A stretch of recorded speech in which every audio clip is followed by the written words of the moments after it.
अक्सर बाघ से कोई दुश्मनी नहीं करना चाहता, पर एक समय की बात है, एक बड़े जंगल में छोटा सा हिरन ऐसी गलती कर बैठता है जिसके कारण जंगल में रहने वाला बड़ा सा बाघ उसका दुश्मन बन जाता है। जिसे देखते हुए मासूम से हिरन को पल पल अपनी जान सताने लगती है, क्योंकि हम इंसानों की ही बातें जंगल के अन्य जानवरों को भी मालूम है। बाघ से दुश्मनी मतलब अपनी जान से हाथ धो बैठना। बाघ और हिरन की दुश्मनी की मुख्य वजह एक मीटिंग होती है।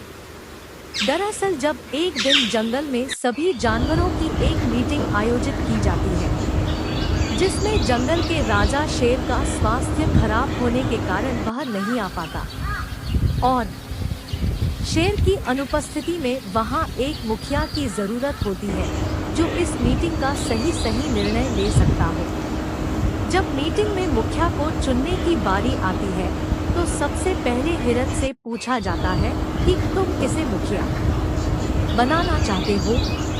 तो हिरन के सामने हाथी और बाघ का विकल्प रखा जाता है। हिरन कुछ पल विचार करता है और फिर हाथी को इस मीटिंग में मुखिया बनाने का निर्णय लेता है।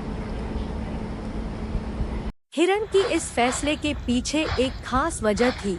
हिरन को लगता था हाथी हर वक्त अपने कामों में व्यस्त रहता है और कभी भी मुझे परेशान नहीं करता, परंतु बाघ जब भी मुझे देखता है तो मेरा शिकार करने के लिए मुझे बहुत दूर दूर तक दौड़ा देता है और शायद ही कभी मैं गलती से भी उसके हाथ लग जाऊं तो वह मेरा शिकार भी कर बैठेगा।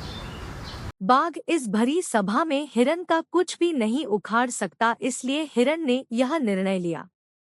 फिर दूसरी तरफ से अन्य जानवरों को पूछने की बारी आई तो हर कोई हाथी को ही मुखिया बनाने के लिए सहमत होता है, पर बात को लगने लगा अगर हिरन बाघ को मुखिया बनाता तो शायद बाकी अन्य जानवर भी उसे ही मुखिया बनाते।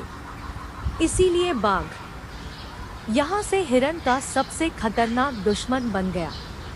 अब बाघ हर वक्त हिरन की जान के पीछे पड़ा रहता, लेकिन कई बार जब बाघ हिरन के शिकार के लिए उसके पीछे भागता तो हिरन मदद के किए भागते भागते हाथी के पैरों के बीच में जाकर बैठ जाता।